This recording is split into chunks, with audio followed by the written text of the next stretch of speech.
Hi guys, welcome. Today we are going to talk about lesson 3.1, systems of linear equations.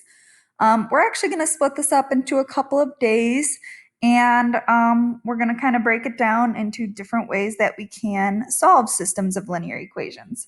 So you will definitely need your Springboard book. We are going to start on page 29.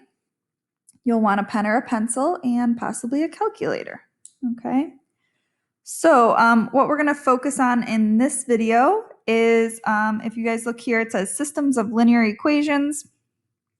And first up, it says that we are going to use graphing, substitution, and elimination to solve systems of linear equations in two variables. So that's why we're kind of splitting this up, because there are three different ways that we can solve a system. And in this video, we're just going to focus on graphing, okay? Then it also says that we can formulate systems of linear equations in two variables to model real-world situations. Okay, cool. So to start out, we are actually going to skip this first part here, okay? But I do want you guys to just look at this definition here. Where it says math terms, it says a point or set of points is a solution of a system of equations in two variables when the coordinates of the points make both equations true. So, for example, this point here would make both equations true, so that would be the solution. Okay, and we're not actually going to walk through that whole thing. Whoa. But that's what it means here. Okay. Let me finish writing that solution. Cool. Awesome. All right, so moving right along, we're actually going to skip over number 2, but we are going to come back to it. The first thing I want you guys to do here is for 3A, B, and C, I want you to pause the video here and go ahead and try graphing each of these. So we worked on graphing last week, so hopefully, and I believe all of these, all but one are already in slope-intercept form, so you should be able to just use your y-intercept and slope to graph these, okay? So go ahead and pause. All right. And I'm going to go ahead and graph them quickly. So in part 3A, we have, it starts at 1 and goes up 1 over 1, up 1 over 1, and so on and so forth. So that is your first line.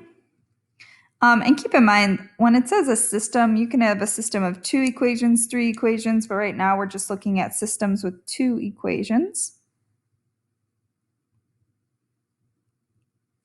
And now I'm graphing the second one, so it starts at 4 and goes down 1 over 1, down 1 over 1. Whoa, let's try that again.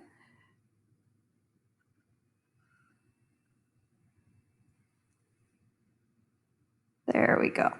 So the question is, it says for parts A through C, graph each system. So we did that for A, and then determine the number of solutions. So this one has one solution. And if we were to kind of estimate where that solution is, I could probably say it's at about 1.5,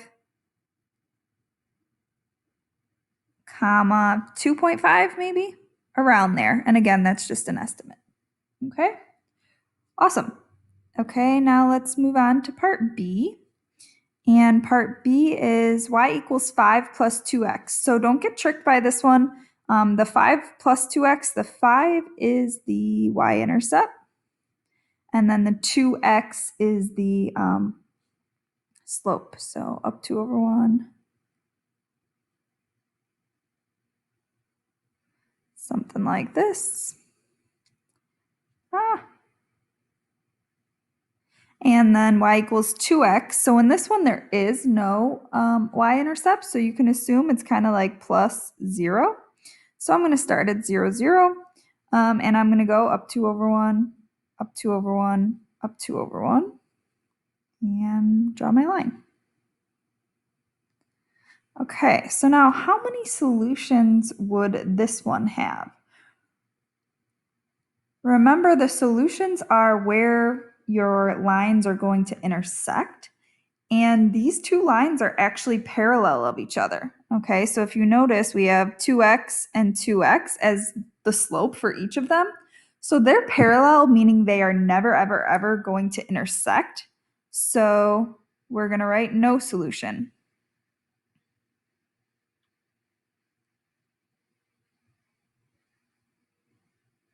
And if you want to give yourself a little note, you can say, okay, parallel lines are going to give you no solution.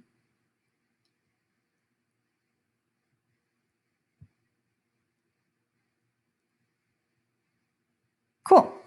All right, then next up, we have y equals 2x plus 1. So I'm going to start at positive 1 and go up 2 over 1. And it's going to look like this. And then this one we can't graph just yet.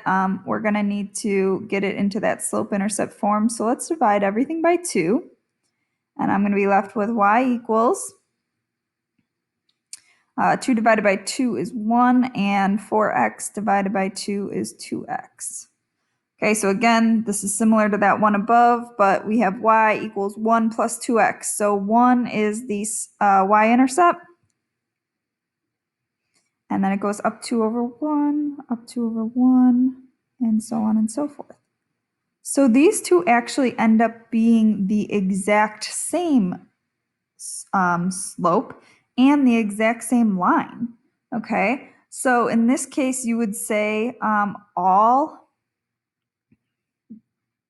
or infinitely many solutions. And what I mean by that is that they, remember, it's points of intersection, but these two lines are identical. So all of their points are intersecting, okay? So they're sharing all of those, so that's why it's infinitely many solutions.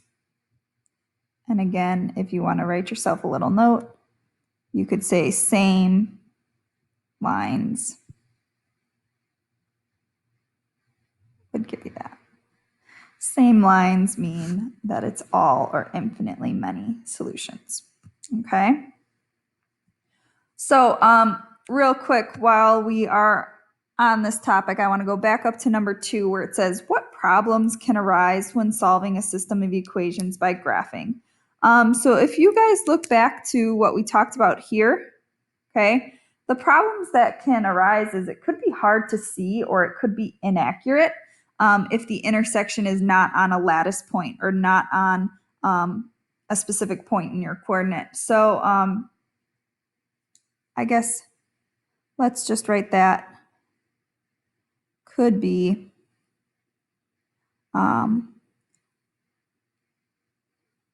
hard to see or inaccurate. So like, for example, we just kind of guessed for this part here. Okay, so you just have to be careful of that. All right, cool. So moving right along to part D here, it says graphing two linear equations illustrates the relationship of the lines. Classify the systems in part A through C as consistent and independent, consistent and dependent, or inconsistent. So that's when you guys should look over at these math terms here. And it says systems of linear equations are classified by the number of solutions. Systems with one or many solutions are consistent. Systems with no solutions are inconsistent. A system with exactly one solution is independent. And a system with infinite solutions is dependent. Okay, so you're going to need to know those terms, so make sure you have that. Okay, and now let's just go through and look back at our graphs from A, B, and C and determine what we should define them as. Okay, so looking at number 1, remember we had one solution. Okay, so it says systems with one or many solutions are consistent. So we know that A is consistent. But this other point also says a system with exactly one solution is independent. So we're also going to say that A was independent. Makes sense. One solution, independent. Okay, cool. Part B was a no solution. So we have a point here that says systems with no solutions are inconsistent. So we know B, that graph was inconsistent. Okay. And none of those other ones really define it. So we're going to go ahead back up and look at C. And remember that had infinitely many solutions. So it also says here that systems with one or many solutions are consistent. So we know that this one is also consistent.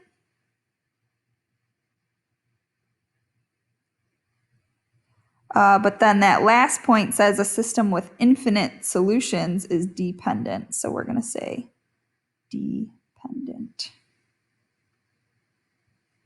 Cool. So again, just make sure you have a good idea of these terms here. Okay.